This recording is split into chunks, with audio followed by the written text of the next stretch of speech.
propose dans cette vidéo ma réflexion personnelle au sujet de l'état de notre planète, de ce qui pourrait lui arriver. Je ne suis pas scientifique et mon hypothèse n'est pas cautionnée par les scientifiques, bien que je m'appuie sur des données établies par la science.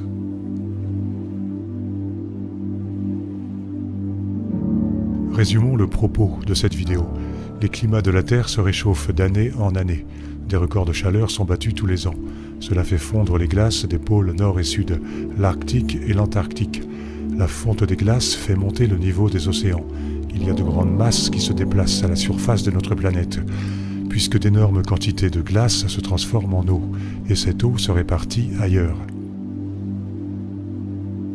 Ce changement dans la répartition des masses a tendance à débalancer l'équilibre de la Terre. Elle a déjà modifié un peu son axe de rotation.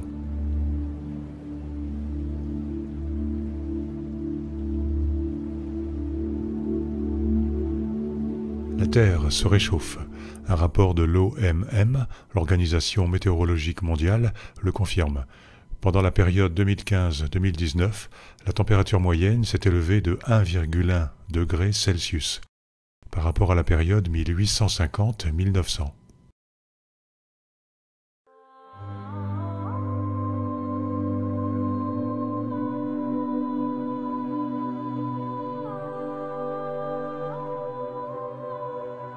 Tous les ans, en France par exemple, des records de chaleur sont battus. La fin du mois de juillet 2019 a été caniculaire. À Paris, il y avait un record de chaleur qui datait de plus de 70 ans. Il a été battu le 25 juillet, avec une température de 42,6 degrés Celsius. En ce mois de juillet 2019, des records de chaleur ont été battus en France, en Belgique, en Allemagne et aux Pays-Bas. Le 25 de ce mois, il a fait 36,9 degrés Celsius à Heathrow, au Royaume-Uni. Il n'avait jamais fait aussi chaud en juillet dans ce pays. Le Canada n'est pas en reste, puisqu'il se réchauffe 2 fois plus vite que les autres régions de la Terre. C'est le constat établi par une étude commandée par le gouvernement canadien, étude présentée en avril 2019. Le site internet Météo Média nous informe au sujet de la pire anomalie de température de l'histoire du Canada. Elle est survenue en mars 2019 à Inuvik, une localité située au nord du cercle arctique. On a enregistré là une température moyenne de -8 degrés Celsius tout au long du mois de mars. C'est 14 degrés au-dessus des valeurs habituelles. Les spécialistes affirment habituellement que le réchauffement climatique de la Terre est anthropique, c'est-à-dire dû à l'activité humaine. Certains gaz, comme le gaz carbonique, le méthane et la vapeur d'eau, favoriseraient un effet de serre, ce qui élève la température. L'accord de Paris sur le climat a été conclu en décembre 2015. Il a été signé par 195 pays et par l'Union européenne. Un de ses objectifs est de réduire l'émission des gaz à effet de serre de 26%.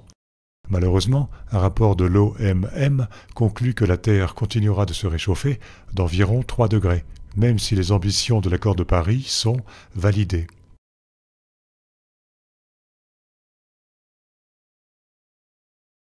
Selon l'ONU, la hausse des températures en Arctique est inéluctable.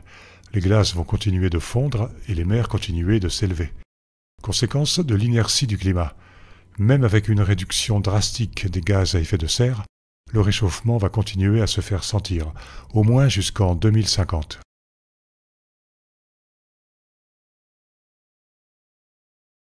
Une des grandes conséquences du réchauffement est la fonte des glaciers, ceux des banquises des pôles nord et sud et ceux des montagnes.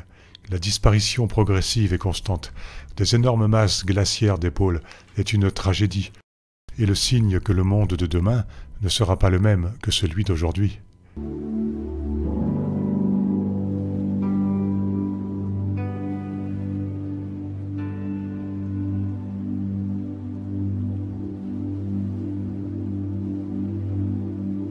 Au pôle Nord, la banquise arctique, tous les ans à la fin de l'été, occupe un minimum de surface, puisque la chaleur en a fait fondre une partie. Si l'on compte rétrospectivement à partir de l'année 2019, les 13 dernières années ont été celles où il y a eu le moins de glace, depuis 1979.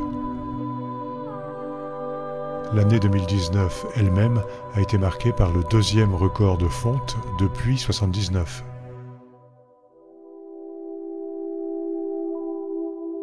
Les scientifiques annoncent que la banquise arctique ne devrait plus exister dès les années 2050. La banquise du pôle sud qui recouvre le continent antarctique a longtemps résisté à la fonte de sa glace. Mais depuis 2014, la banquise fond rapidement et de plus en plus vite. Les scientifiques ne comprennent pas pourquoi la surface de la banquise s'est agrandie pendant des décennies et pourquoi elle se réduit maintenant. Madame Claire Parkinson, climatologue de la NASA, a dit qu'en 3 ans seulement, l'Antarctique a perdu autant de surface que l'Arctique en 40 ans. Le niveau des océans s'élève.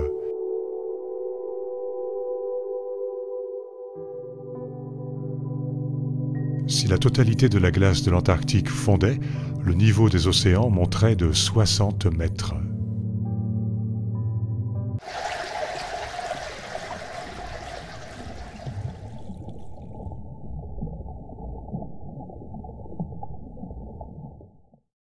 Passons aux glaciers des montagnes. Leur diminution est mondiale et rapide, depuis 1850, ce qui est bien une preuve que le climat se réchauffe.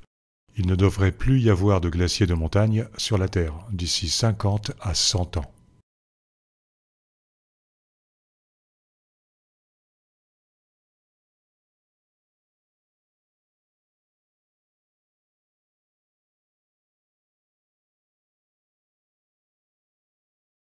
Voici une dernière statistique. Une équipe internationale de scientifiques, dirigée par l'université de Zurich en Suisse, a établi que la fonte des glaciers entre 1961 et 2016 a fait monter le niveau des mers de 2,7 cm. La situation ne s'arrange pas puisque pendant l'été 2019, la fonte des glaciers suisses a atteint des niveaux records. En résumé, d'énormes masses de glace fondent et se transforment en eau, donc se déplacent à la surface de la Terre. Le prestigieux journal Daily Mail a publié une information étonnante le 14 janvier 2011. La ville la plus à l'ouest de la région arctique, Ilulissat, était plongée depuis 1 mois et demi dans la nuit, ce qui était normal. Mais pour la première fois dans l'histoire, la lumière a commencé à poindre 48 heures avant la date habituelle. Ce mystérieux lever de soleil a semé la confusion parmi les scientifiques. Wolfgang Lehnardt, directeur du département de géophysique à l'Institut de météorologie de Vienne, a déclaré « Les données de l'axe de la Terre et de sa rotation sont surveillées de manière continue et méticuleuse, et nous savons que tout est normal au niveau astronomique. »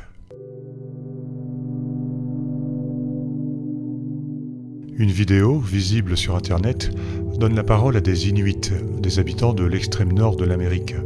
Ils ont remarqué des changements dans la course du soleil. Ils déclarent « Nous aimions aller au bord de la banquise en traîneau à chien, partant tôt le matin. Nous devions arriver à la lumière du jour pour attraper les phoques. Nous avions 1 heure de lumière du jour. Aujourd'hui, nous avons une fenêtre de 2 heures pour chasser. Ces changements sont notables. La lumière du jour est beaucoup plus élevée sur l'horizon. Le soleil ne se couche plus au même endroit. Le ciel n'est plus le même. Peut-être que la Terre a bougé sur son axe. » L'axe de rotation de la Terre n'est pas tout à fait immobile. La NASA nous apprend qu'au XXe siècle, il a dérivé d'environ 10 cm par an, c'est-à-dire 10 mètres pour tout le XXe siècle. Aux environs de l'an 2000, le déplacement du pôle nord géographique a changé de direction. Il s'est dirigé vers les îles britanniques, à une vitesse de 17 cm par an, soit presque 2 fois la normale.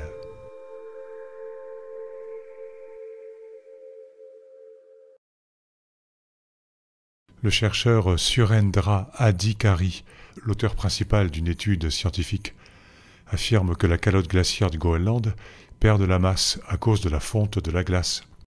Il cautionne la thèse selon laquelle le poids de la glace, changé en eau, va se répartir ailleurs sur la planète.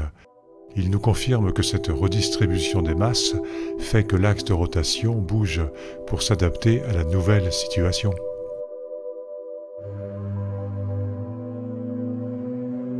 Le principe est identique pour les glaciers des montagnes, qui se changent en eau, ce qui modifie donc la répartition des masses à la surface de la Terre.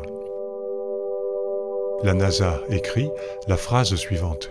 Les scientifiques savent maintenant que si la perte de glace au Groenland s'accélère, le déplacement de l'axe de rotation le fera probablement aussi.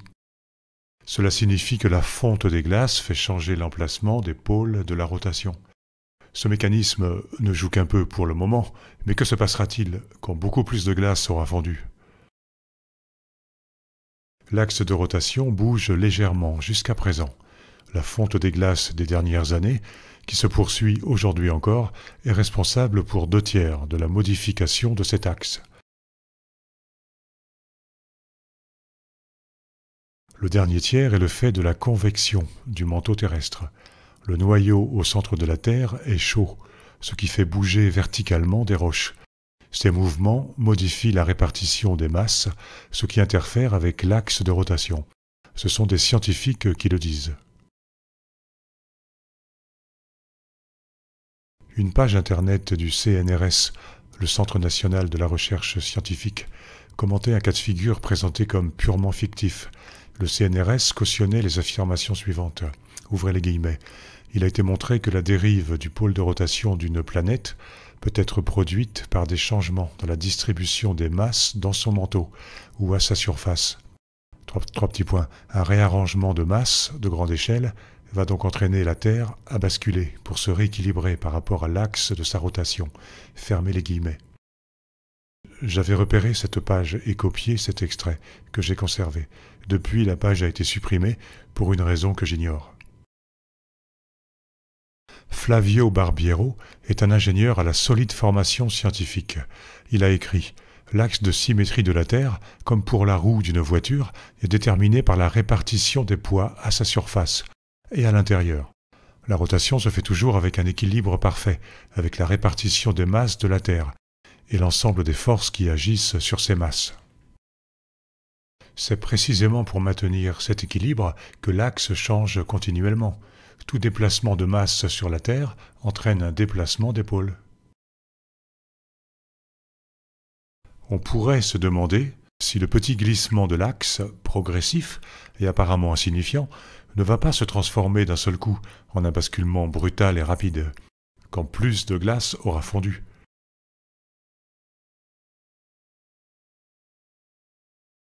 Les scientifiques ne croient pas à cette théorie, officiellement.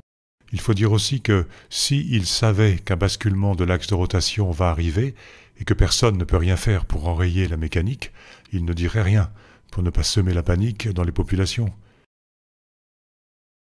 Dans une autre vidéo, nous avons vu comment certaines données suggèrent que le basculement des pôles est déjà arrivé dans l'Antiquité. Nous parlons bien ici des pôles géographiques de l'axe de rotation et non des pôles magnétiques.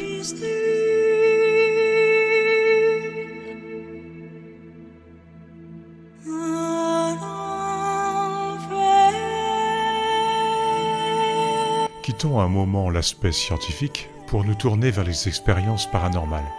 Un Américain de la première moitié du XXe siècle, Edgar Cayce, ou Casey, était un médium exceptionnel. Il pouvait prescrire avec succès des traitements médicaux, peu orthodoxes mais efficaces, aux milliers de malades qui venaient vers lui. Il a aussi exercé son talent dans d'autres domaines, comme la prophétie. Il affirma que les pôles de la Terre basculeraient en 1998. Il ne faut pas voir cette date comme une référence absolue, mais plutôt comme un point de repère qui cible notre époque. Il voyait le pôle shift comme la culmination d'un processus progressif qui marquerait le début d'un nouvel âge. Il expliquait que les pôles avaient déjà changé il y a environ 50 000 ans, en affirmant « la glace, la nature, Dieu changèrent l'axe des pôles ». Et pour le futur, ces changements amèneront la submersion de certaines zones, avec les inondations dues au raz-de-marée qui suivra. Le renversement de l'axe des pôles aura comme conséquence que les pays à climat froid et semi-tropical deviendront tropicaux, avec des mousses et des fougères. Edgar Cayce disait aussi que les prophéties sont conditionnelles. Elle dépend de la soumission des peuples aux lois divines, ou non. Le guérisseur charismatique Philippe de Lyon annonçait vers l'an 1900 un basculement des pôles à venir, le renversement des pôles qui amènera le chaud à la place du froid, et inversement. Comme Case, il prédisait à cette occasion l'émergence de terres nouvelles et l'engloutissement de certaines autres.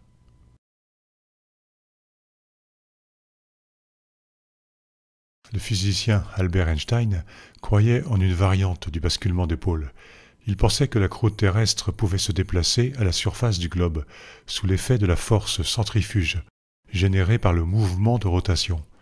Ce mouvement rotatif faisant pression sur les glaces polaires, l'asymétrie de répartition de la glace finirait par provoquer une instabilité, un déplacement brutal de la croûte. Les régions polaires pourraient ainsi bouger vers l'équateur. À titre d'information, et avec toutes les précautions d'usage, on peut noter que Georges Adamski, dans les années 50, se disait en relation avec des extraterrestres.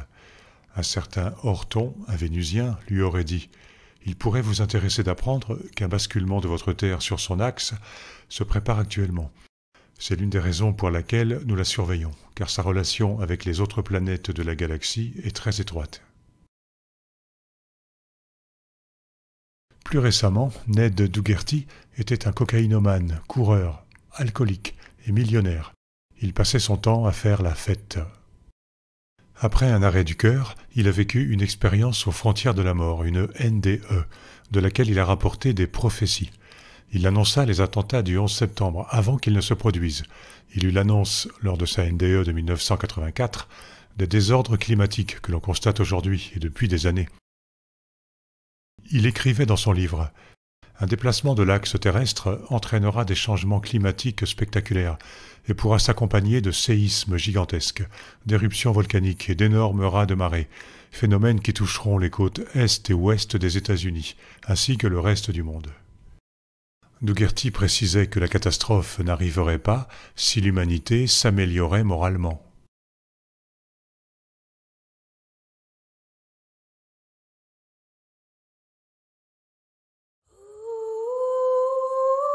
La Sainte Vierge serait apparue à Fatima en 1917. Il y eut à cette occasion un phénomène surnaturel qui a été constaté par 70 000 personnes. Le soleil a tournoyé dans le ciel. Par 3 fois, il a semblé se rapprocher, faisant craindre qu'il percute la Terre. Mais à chaque fois, avant la collision, il a repris de l'altitude. N'est-ce pas la mise en scène d'une modification de la course solaire avec un danger potentiel pour notre planète ? Quand on a demandé au pape Jean-Paul II pourquoi le 3e secret de Fatima n'avait pas été dévoilé, il aurait répondu « S'il existe un message où il est écrit que les océans inonderont des régions entières de la Terre et que, d'un moment à l'autre, périront des millions d'hommes, est-ce le cas de tant désirer la divulgation d'un tel secret ?» C'était en 1984, lors d'une interview pour la revue allemande Stimme des Globes.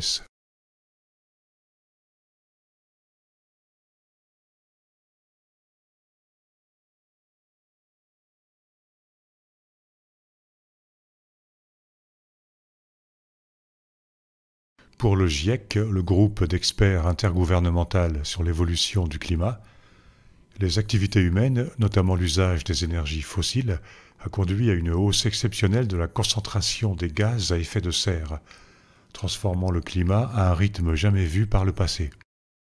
Cette conclusion est cependant réfutée par d'autres scientifiques, qui contestent l'activité humaine en tant que responsable du réchauffement. Peut-être que le réchauffement climatique est anthropique, causé par l'activité humaine. Pourtant, et c'est important, nous pouvons constater que ce réchauffement n'est pas le seul paramètre de la vie de la Terre, qui est actuellement anormal.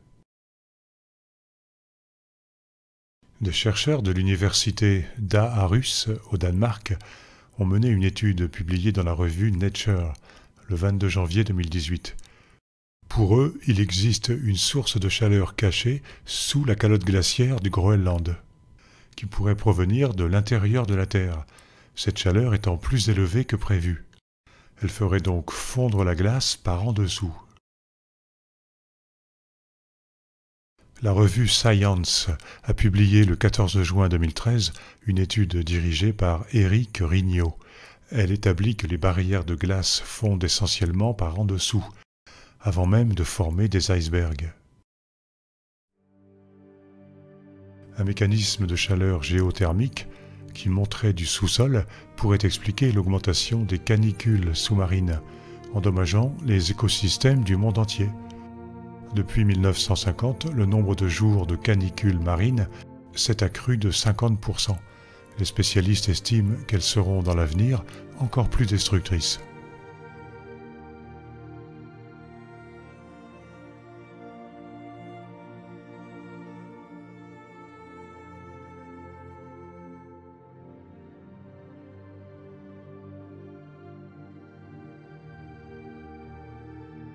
Le champ magnétique de la Terre tire son origine de l'intérieur de la Terre, des mouvements de convection dans le noyau terrestre. Ce noyau est composé majoritairement de fer liquide. En bougeant, il génère un champ magnétique. Ce champ d'énergie joue un rôle important, puisqu'il protège notre planète des effets nocifs du Soleil, ainsi que des rayons cosmiques. On sait que le champ magnétique s'affaiblit de 5% par siècle, mais cette diminution s'est accélérée brusquement depuis 1840. Depuis cette date, le champ magnétique est diminué de 16%. Ce magnétisme s'exprime sous la forme d'un dipôle. Il y a les pôles nord et sud, magnétiques, à peu près aux mêmes emplacements que les pôles nord et sud, géographiques, de la rotation. Le pôle nord magnétique se déplace. Ce mouvement s'est accéléré depuis les années 90, passant d'environ 15 km par an à 55 km par an. Les pilotes d'avion ont besoin pour naviguer d'une carte du magnétisme mondial, correctement mise à jour. Cette carte a été actualisée au début de l'année 2019, avec un an d'avance sur le planning prévu. Les géologues ne comprennent pas pourquoi le pôle nord magnétique a tant bougé. Ce qui est sûr, c'est que ni l'affaiblissement du magnétisme, ni le déplacement du pôle nord magnétique n'ont de relation directe avec l'industrie humaine et sa pollution. On aurait plutôt affaire à un mécanisme naturel, ce qui n'est pas dit dans les grands médias. On sait aujourd'hui que le champ magnétique s'est inversé bien plus souvent que ce que l'on croyait. 78 fois pendant les 3 dernières millions d'années. Il se peut que les anomalies magnétiques constatées ces dernières années soient les prémices d'une nouvelle inversion. Les scientifiques se veulent rassurants en affirmant qu'il n'y a rien à craindre dans l'immédiat. On connaît de nos jours les hécatombes de cétacés, baleines et dauphins qui viennent se cracher sur les plages et y mourir. Ce comportement aberrant pourrait s'expliquer par les anomalies du champ magnétique. Si ces animaux captent les vibrations magnétiques pour orienter leur déplacement, ils peuvent être induits en erreur par les modifications en cours.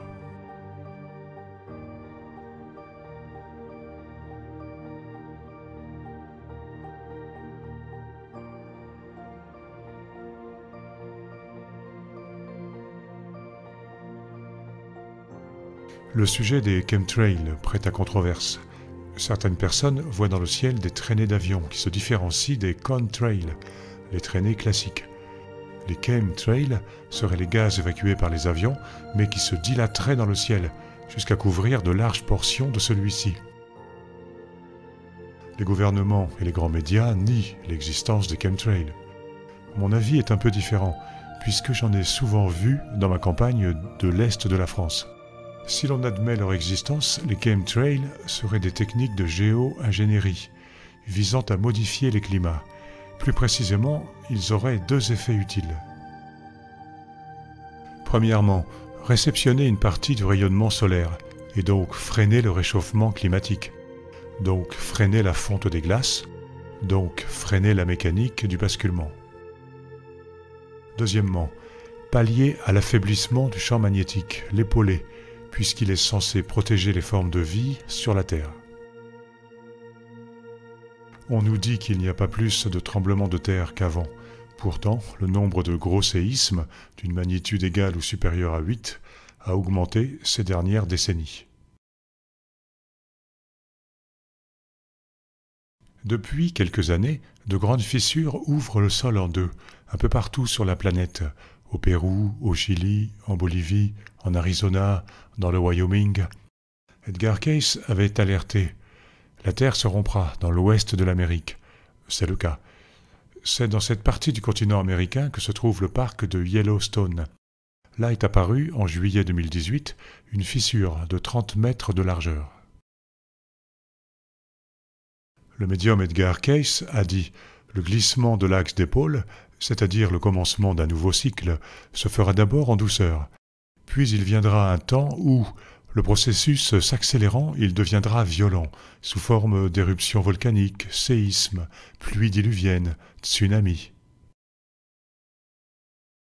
Pendant les 3 premiers jours de septembre 2019, l'ouragan Dorian a battu plusieurs records, alors qu'il passait au-dessus des Bahamas.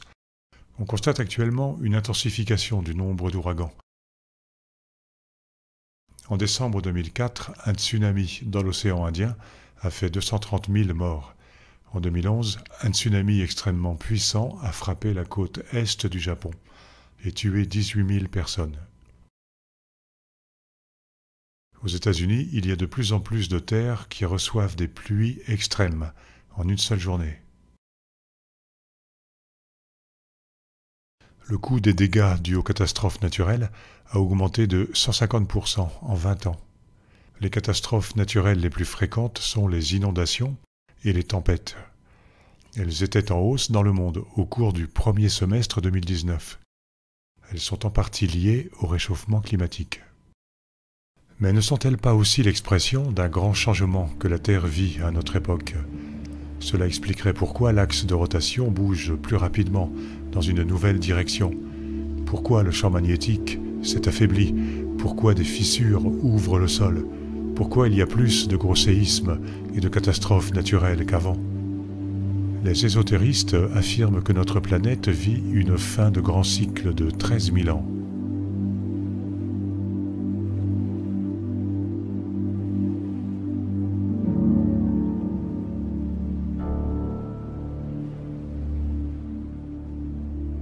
On a retrouvé dans les glaces de Sibérie et de l'Alaska des mammouths et des animaux tropicaux, congelés. Certains avaient encore dans l'estomac des plantes exotiques, en cours de digestion. C'est comme si ces animaux de climat chaud ou tempéré s'étaient tout à coup retrouvés dans un froid extrême. Immanuel Velikovsky nous apprend que, en 1829, le scientifique allemand G.A. Hermann se rendit aux îles Liakhov et de Nouvelle-Sibérie pour y mesurer le champ magnétique terrestre. Il s'étonna de voir le sol jonché d'os d'éléphants, de rhinocéros et de buffles. Comment ces animaux avaient-ils pu vivre dans un environnement aussi hostile ?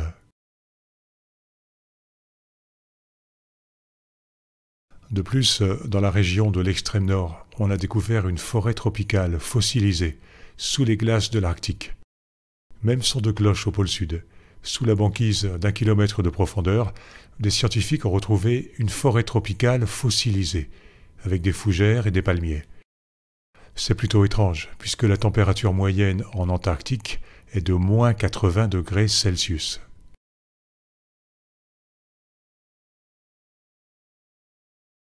La meilleure explication, et la plus simple, à ces formes de vie végétale et animale enfouies sous la glace, c'est qu'elles datent d'une époque où les pôles nord et sud n'étaient pas là où ils sont aujourd'hui. Ces régions, aujourd'hui hostiles à la vie, étaient autrefois sous des latitudes plus clémentes. Charles Darwin, voyageant en Amérique du Sud, s'étonna du gigantisme des fossiles qu'il découvrit. Il écrivit, ouvrez les guillemets, « Jadis, des monstres énormes y grouillaient.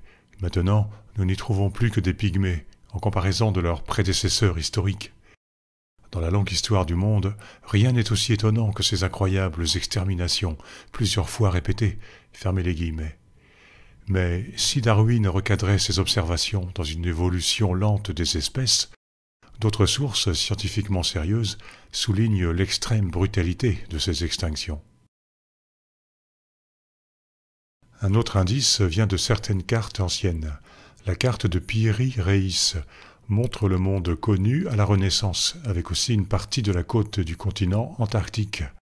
C'est surprenant, puisque la science embryonnaire du XVIe siècle ne permettait pas d'évaluer les longitudes, qui sont correctes sur la carte. Au sujet de cette carte controversée, Flavio Barbiero certifie: pendant des années, cette carte fut soumise à tous les examens possibles et imaginables, afin d'en vérifier l'authenticité, et elle les surmonta brillamment. Le résultat fut surprenant. Cette carte, comme celle d'Oronce Finet, a été dessinée sur la base d'une projection sophistiquée, en utilisant la trigonométrie sphérique, fermez les guillemets. Une autre carte d'Oronce Finet, datée de 1531, montre aussi le continent antarctique, sans la banquise qui le recouvre aujourd'hui. À la même époque, le cartographe Mercator dessine lui aussi une terre australe sur une de ses cartes du monde. En conclusion, il m'apparaît que les anomalies diverses constatées dans le paramétrage de la Terre pourraient s'expliquer en tant que phase préalable à un basculement des pôles. Il est possible que notre planète prépare un tel événement. Un changement subit de l'axe de rotation, ce serait de gros tsunamis sur les côtes, une redistribution de la carte des climats. Je ne suis pourtant pas certain que cela va arriver, c'est juste possible. Je voulais partager cette hypothèse une fois encore, puisqu'elle est ignorée d'un grand nombre de gens, et pourtant pertinente.